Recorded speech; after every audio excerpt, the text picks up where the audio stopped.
그래서 광야에 대한 말씀을 해야 되겠구나. 조금 전에 영상으로 본 그 펼쳐지는 그곳이 광야입니다. 끝이 없습니다. 잠깐만요.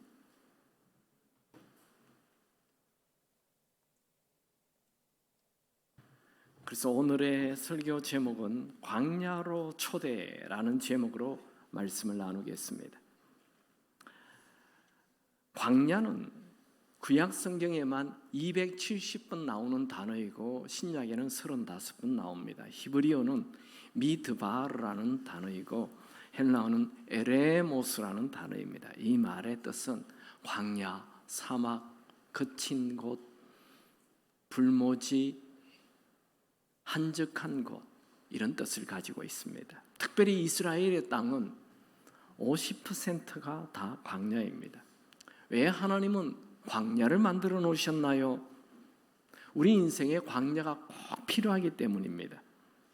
오늘 말씀에는 광야가 있는 이유를 살펴보기 원합니다. 첫 번째로, 광야는 낮아지는 곳입니다. 하나님은 이스라엘 백성들을 광야로 초대한 이유를 분명히 말씀합니다. 오늘 읽은 신명기 8장 2절 3절에 내 하나님 여호와께서 이 40년 동안을 내게 광야 길을 걷게 하신 것을 기억하라. 이는 너를 낮추시며 너를 시험하사 내 마음이 어떠한지 그의 명령을 지키는지 않는지 하려 하심이라. 너를 낮추시며 너를 줄이게 하시며 또 너를 알지 못하던 내 조상도 알지 못하는 만나를 내게 먹이신 그것은 사람의 떡으로만 사는 것이 아니라 여호와 입에서 나오는 모든 말씀으로 사는 줄을 내가 알게 하려 하심이라. 이스라엘에는 광야가 두 종류가 있습니다. 이게 지도에 보이는 것이 이게 이스라엘입니다.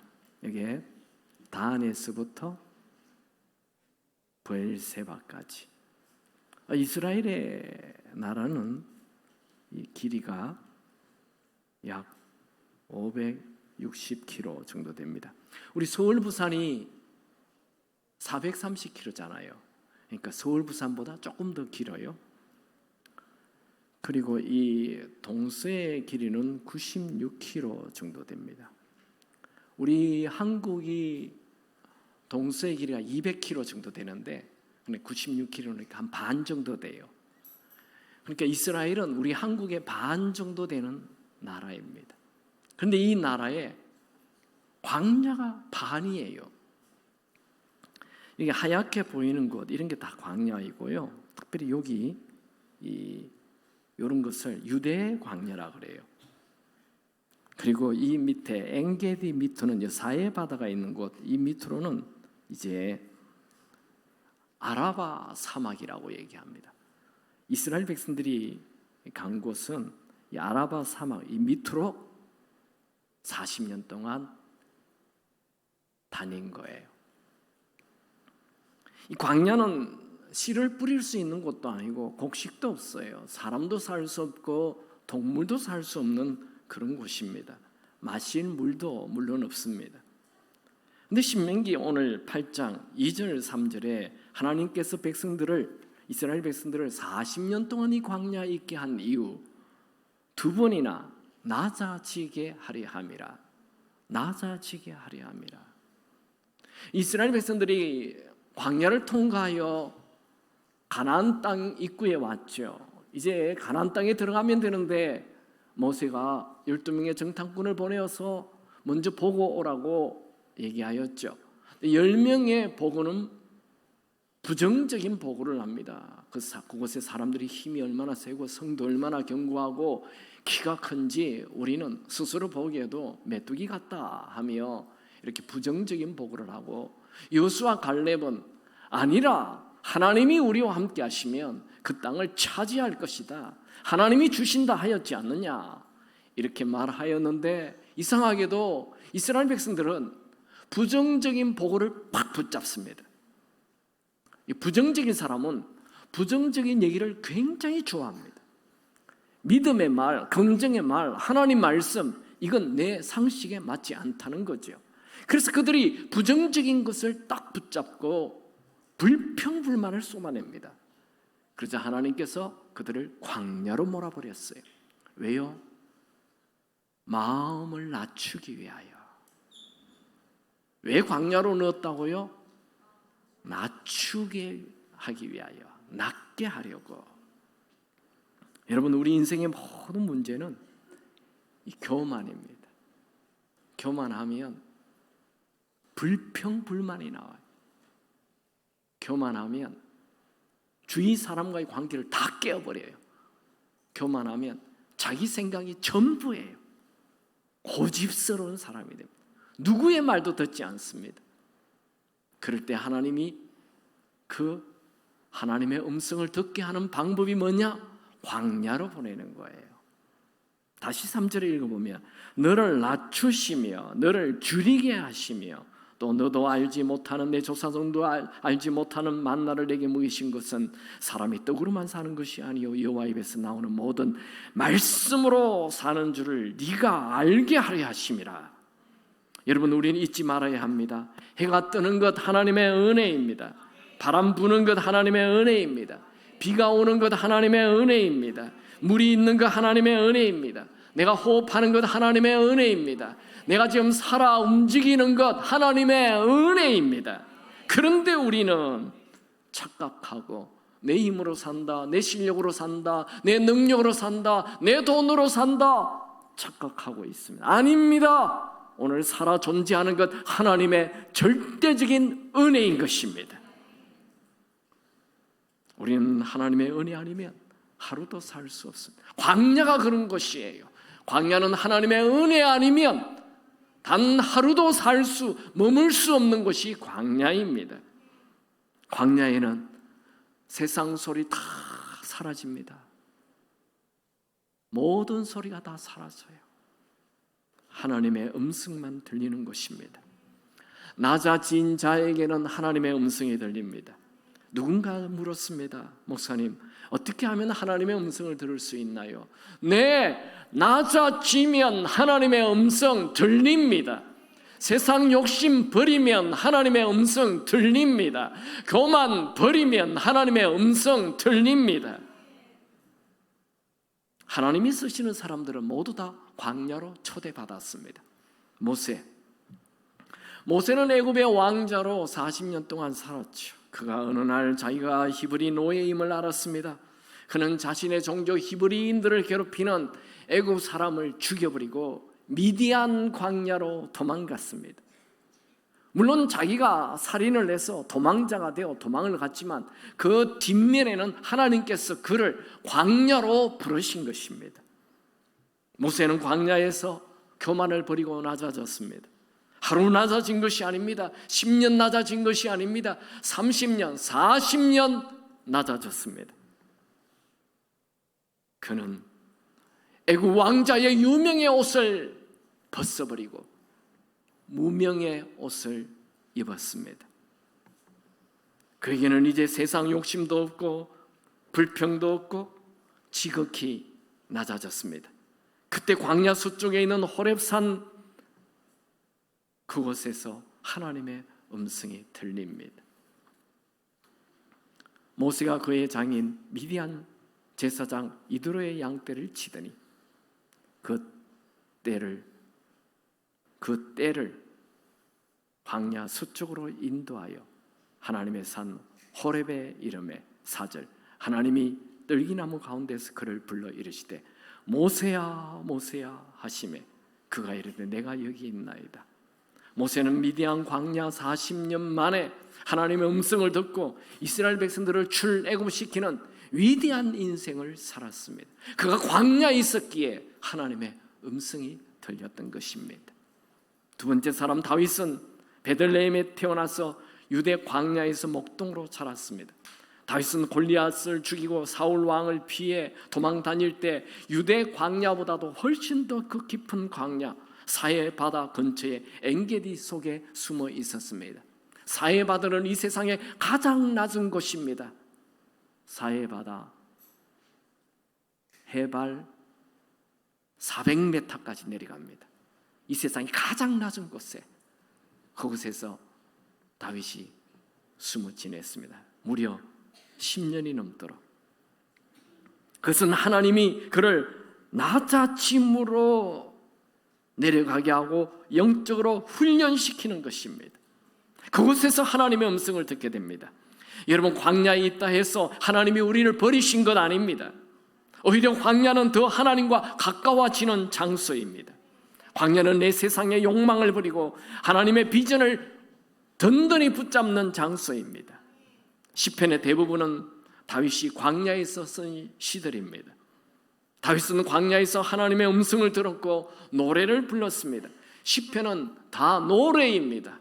우리는 그냥 글로 되어 있지만 시편은 모두 다 노래입니다. 다윗의 시편이 위대한 것은 광야에서 불평하지 않고 하나님을 찬양했다는 것입니다. 정말 낮아지면 불평이 사라지고 오히려 그분을 찬양하게 됩니다. 여러분, 우리는 광야를 만나면 처음에는 겸손해집니다.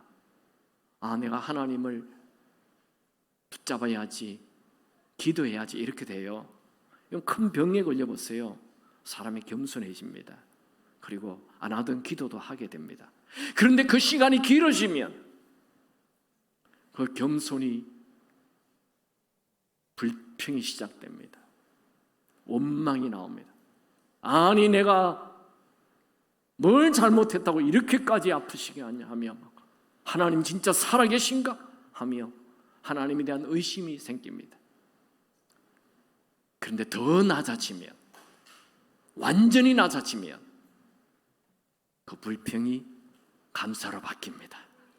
더 낮아지면 의심이 아니라 살아있는 자체만으로도 감사하며 내가 예수 믿어 천국 가는 그것으로 주님을 찬양하게 되는 것입니다. 낮아지면, 더 낮아지면 모든 불평이 사라지고 감사와 찬양이 터져나오는 것입니다. 다윗은 광야에서 하나님은 나의 반석이요, 나의 요새요, 나의 방패요, 나의 산성이라고 찬양했습니다. 세 번째 사람 예수님은 공생애를 시작할 때 요단 강물에 가서 빈들에 있는 세례 요한에게 세례를 받았습니다. 빈들은 광야입니다. 그리고 요단강이라는 요단의 이름은 아래로 내려간다라는 것이죠. 예수님은 빈들로 가서 그곳 아래로 내려가서 요단강물에 하나님이신 그분이 가장 낮은 곳에 내려가서 세례를 받죠. 그때 하늘에서 이는 내 사랑하는 아들이요 내 기뻐하는 자라 라는 음성이 들리죠. 낮아진 자에게 주님의 음성이 임하는 것입니다. 예수님이 광야로 들어갑니다. 이것은 예수님 스스로 광야에 간 것이 아니고 성령께서 예수님을 광야로 끌어가신 것입니다. 마태복음 4장 1절, 그때 예수께서 성령에게 이끌리어 마귀에게 시험을 받으러 광야로 가사. 예수님께서 죄를 지어서 광야에 간 것 아닙니다. 예수님께서 모세처럼 도망자로 광야로 간 것 아니죠. 성령께서 예수님을 광야로 데리고 가셨습니다. 우리는 자꾸만 내 삶에 광야가 나타나면 벌을 받거나 저주를 받아서 광야의 삶을 산다고 자학합니다. 아닙니다. 광야는 성령의 새로운 역사가 시작되는 곳입니다. 광야는 낮아짐의 초대입니다. 광야는 하나님의 음성을 들으라는 기회입니다. 예수님은 유대 광야에서 40일 금식을 하였죠. 그 후 예수님은 광야에서 3번의 시험, 유혹을 받습니다. 사탄의 첫 번째 유혹이 뭔지 아시죠? 40일 금식했으니 배가 얼마나 고프겠습니까? 사탄의 유혹 첫 번째, 이 돌들을 떡으로 만들어 먹으라. 와, 최고의 유혹 아닙니까? 우리 이 세상의 인간에게 최고의 유혹은 돌을 떡으로 만들어 돈 벌으라는 거예요. 최고의 유혹입니다. 뭐 어디 돈 번 데 있다, 그러면 예배고 뭐고 다 던지고 가잖아요.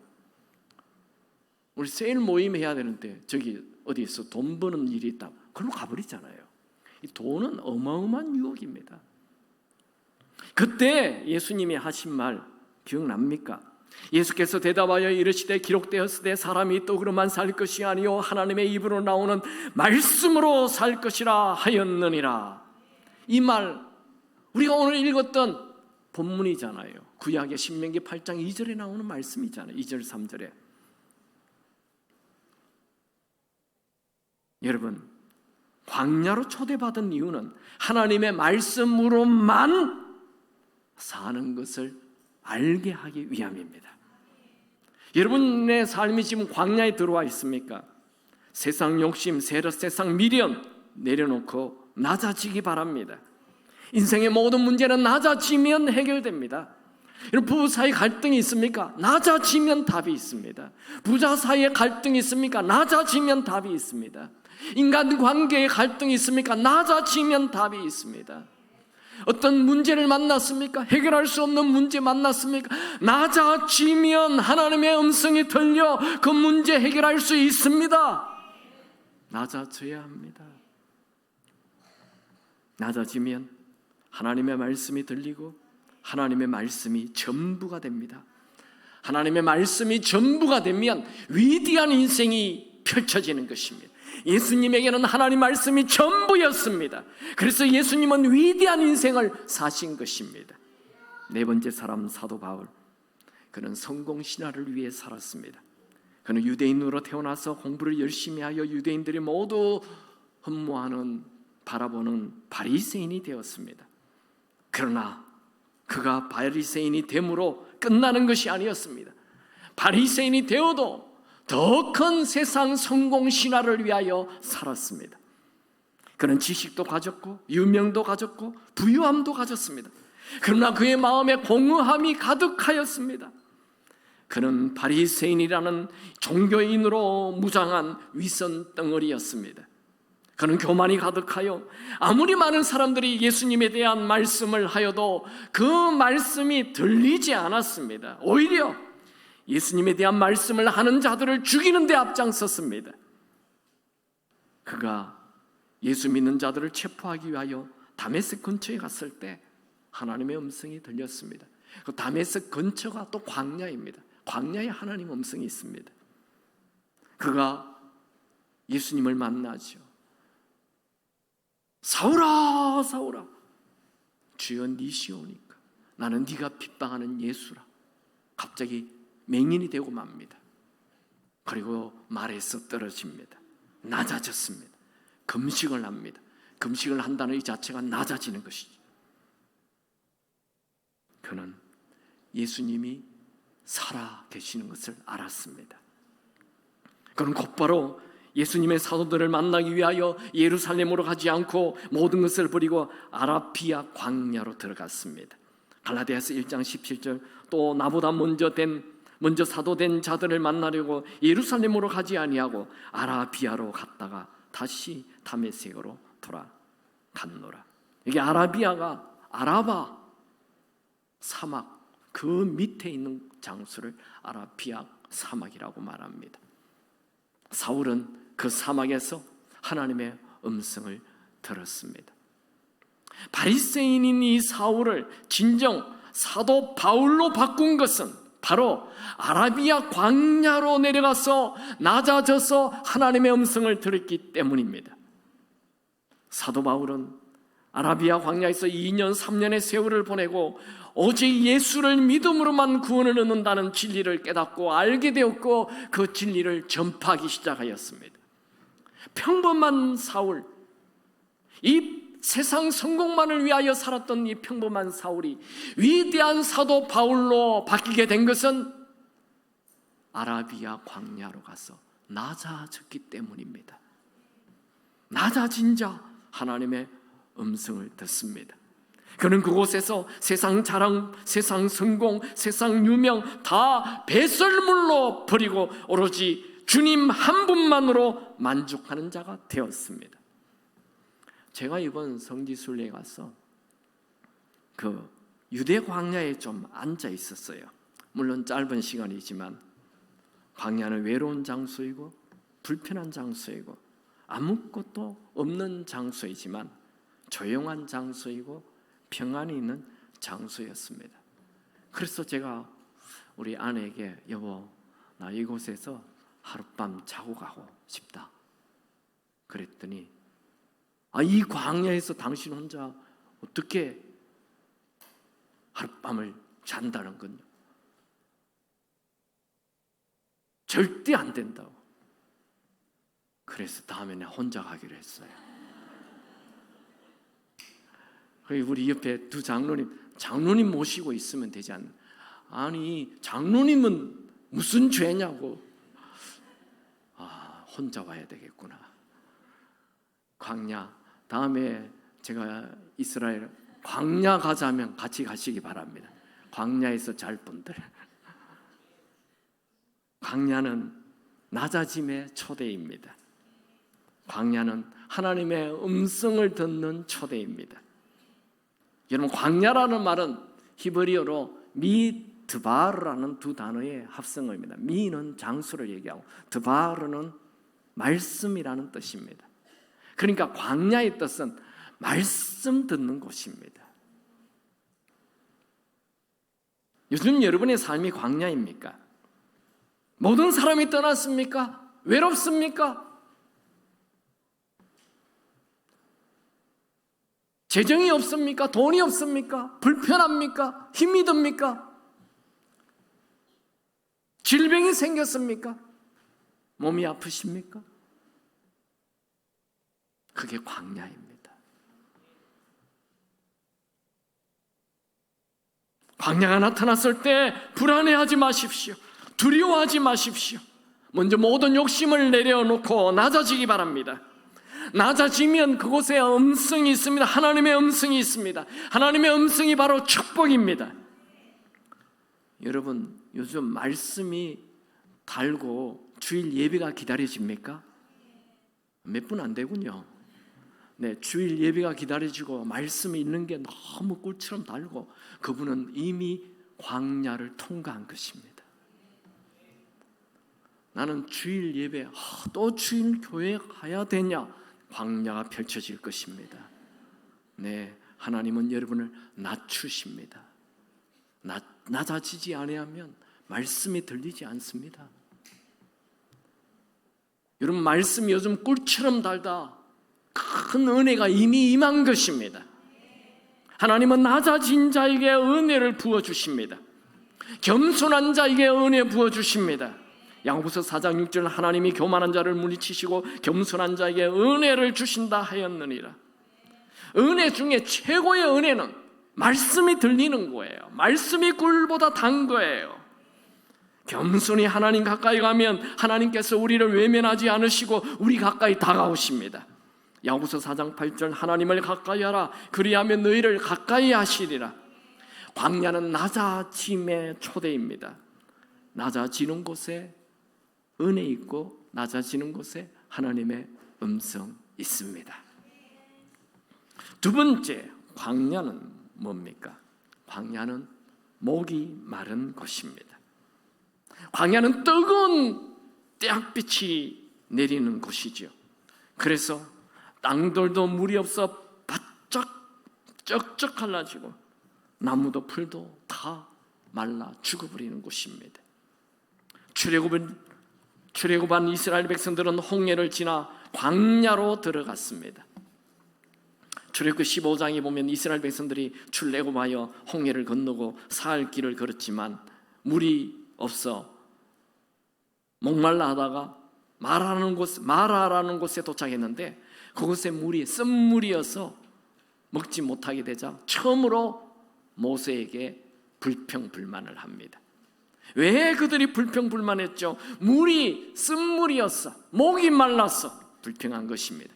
하나님은 그들에게 쓴물을 단물로 바꿔줬습니다. 그리고 또 조금 가서 출애굽 17장에 출애굽한 이스라엘 백성들이 출애굽한 지 한 달이 되자 이제 그 시내산 가까이 왔는데 르비딤에서 물이 없어 이제 막 모세에게 돌을 던지려 하며 죽이려고 하면서 불평불만합니다. 그들이 이렇게 불평하게 된 이유, 물이 없었어.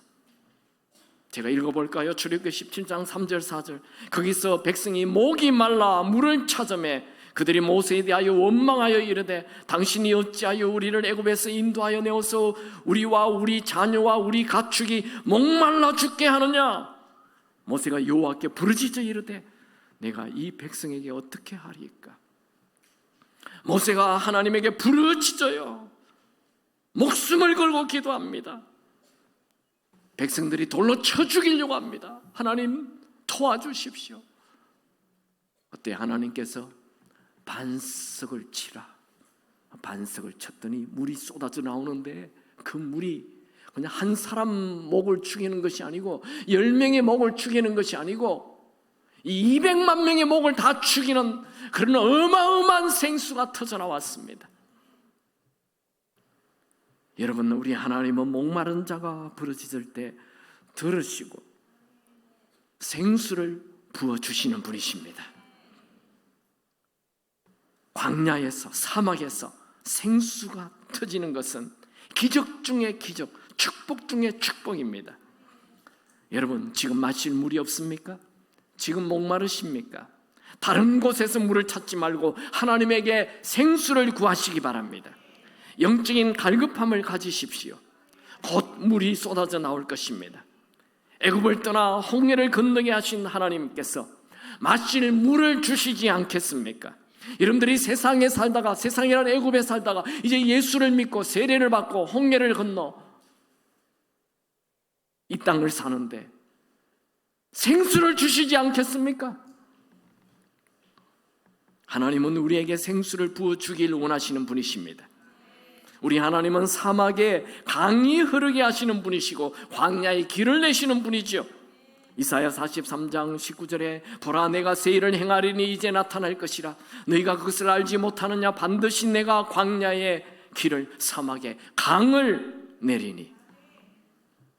여러분, 하나님은 우리에게 생수를 주시기를 원하십니다.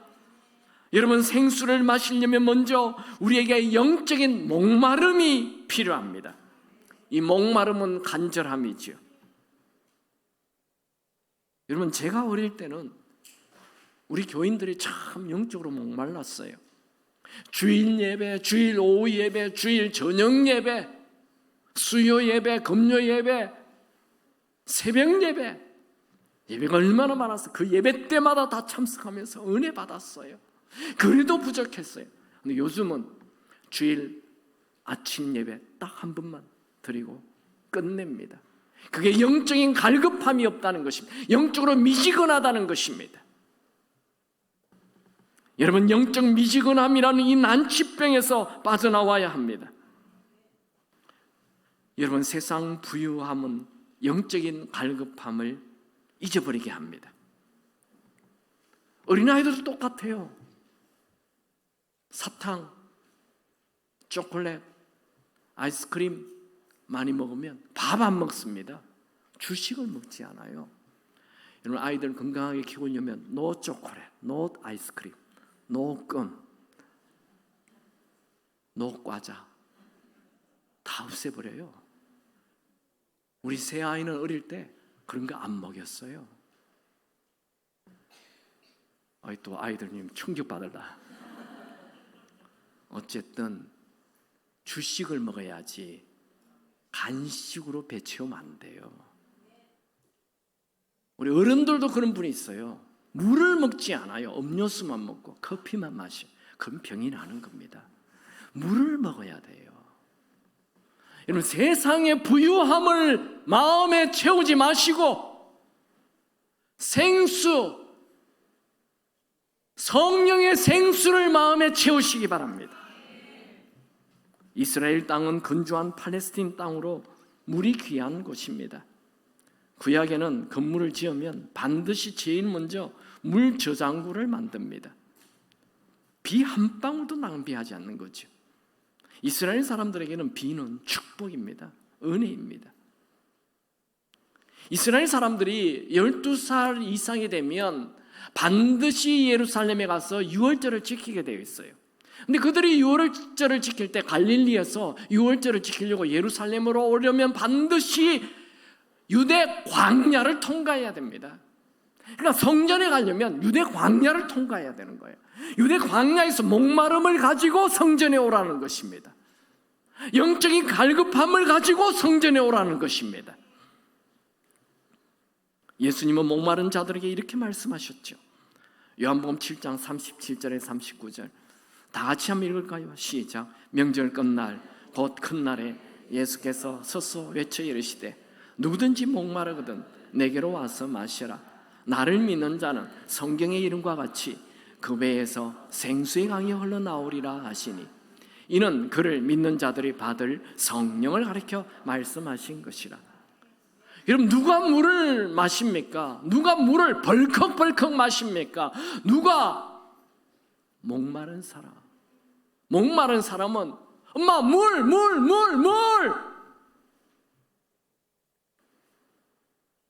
목마른 사람은 황금을 찾지 않습니다.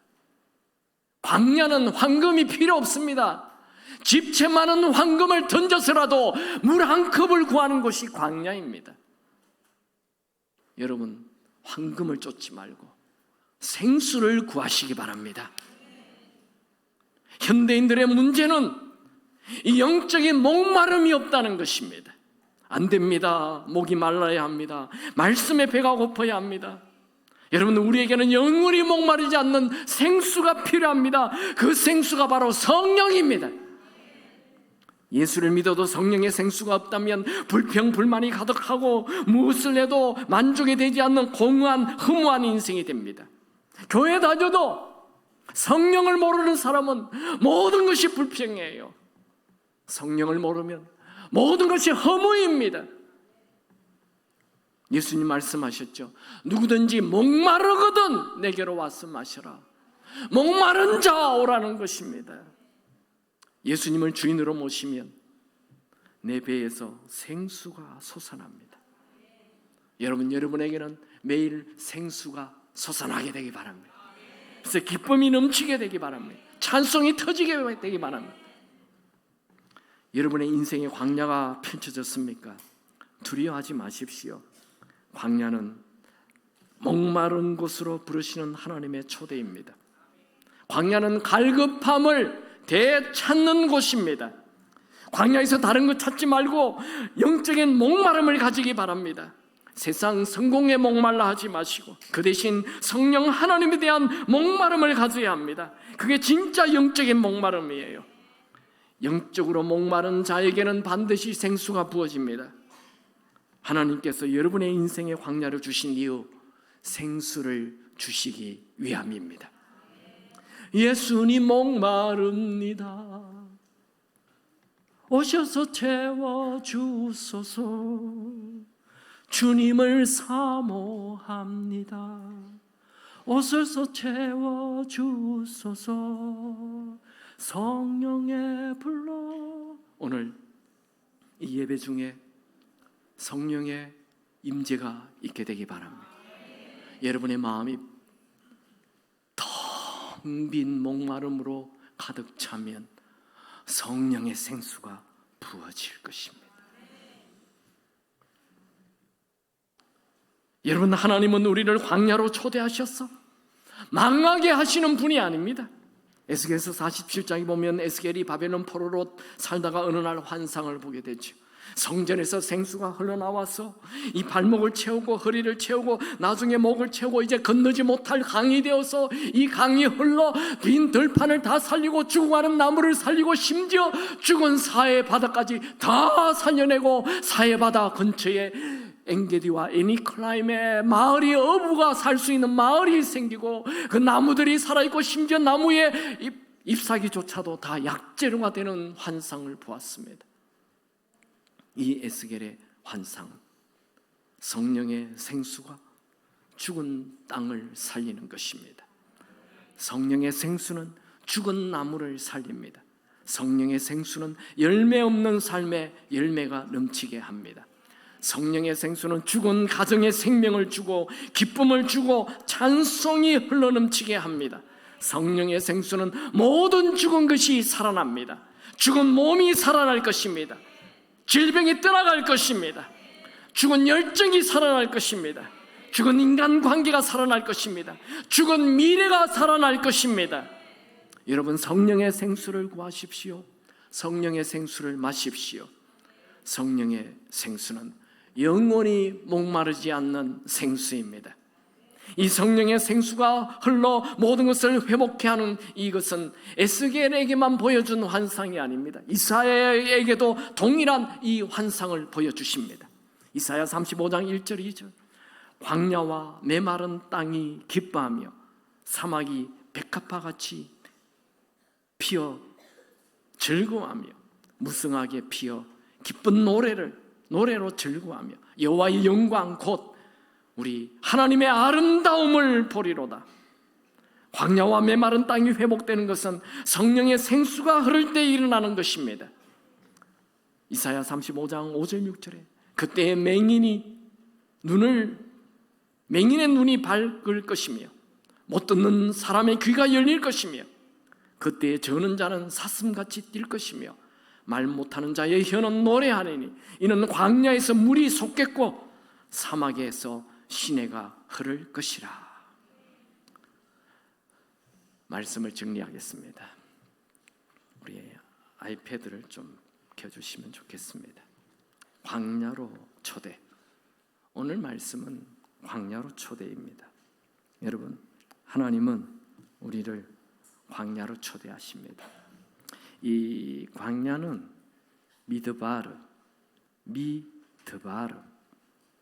미는 장소, 드바르는 말씀을 듣는 것이 광야입니다. 헬라는 에레모스, 한적한 곳, 빈들, 광야, 사막입니다. 왜 하나님 우리를 광야로 초대합니까? 첫 번째로 낮아지는 것입니다. 이 세상의 모든 문제는 교만 때문에 일어나는 거예요. 에덴 동산의 문제가 뭡니까? 선악과 먹지 마라 얘기하는데 까짓것 뭐 다 먹지. 뭘 먹어라 말라 말씀하시오. 내 멋대로 한다는 거예요. 교만이 저주입니다. 근데 교만한 사람은 자기가 교만한 걸 또 몰라요. 이게 또 문제예요. 그래서 하나님은 광야로 초대하는, 이스라엘의 땅의 반이 광야라 했죠. 자, 봅시다. 이 아이패드가 왜 안 움직이는지.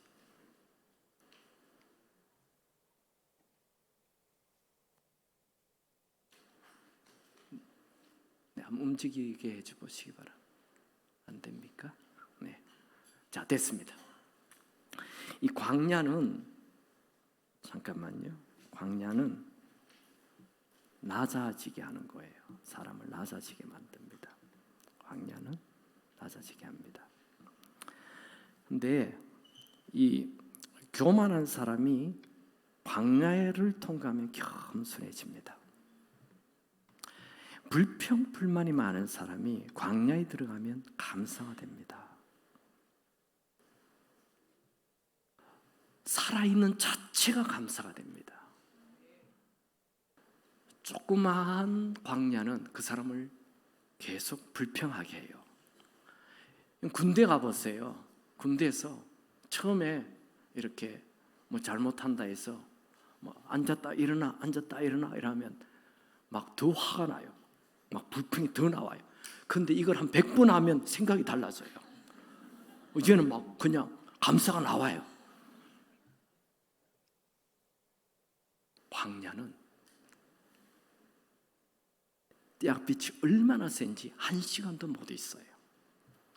우리가 이번 성지순례 할 때 한 10분 걸었는데도요, 힘들다고 다들. 얼마나 햇빛이 따가운지 1시간만 되면 그냥 내가 지금 살아있는 호흡하는 이 자체가 감사가 되는 것입니다. 그게 광야예요. 여러분 입술에 감사가 나오기 바랍니다. 광야는 고집 센 사람들요, 이 고집이 깨어집니다.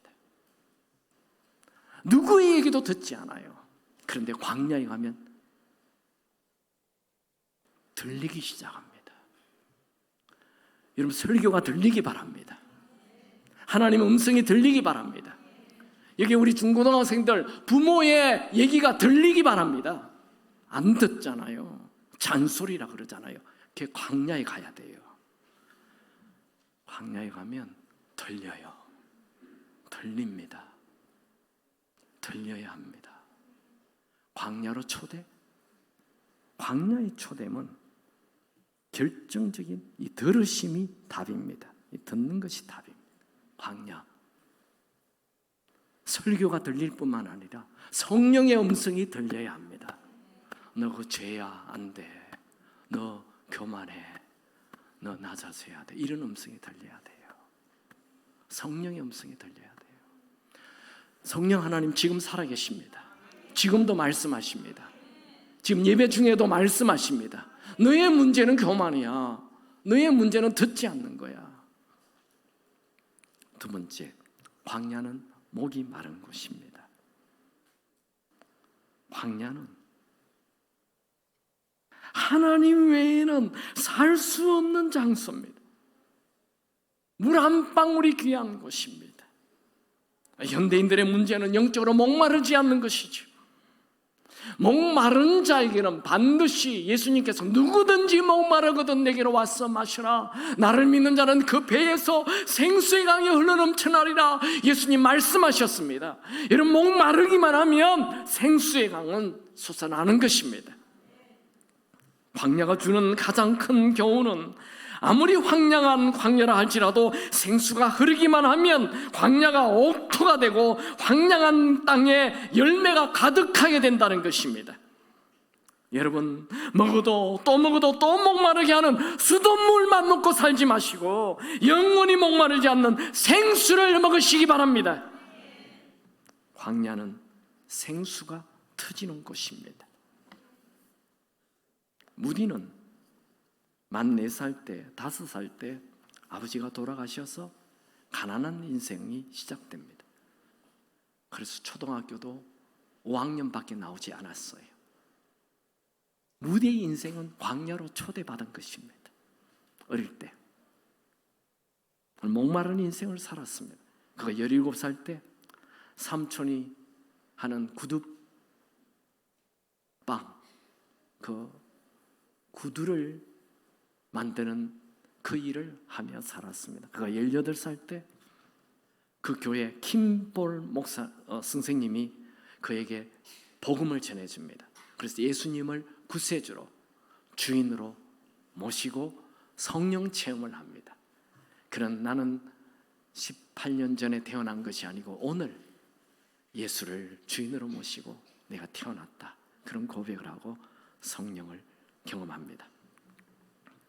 그는 19살 때 시카고에 가서 자파점을 하면서 주일학교 선생을 하였습니다. 그는 큰 돈을 버는 것이 목표였습니다. 워낙 가난했기에 그는 세상에 갈급함이 있었습니다.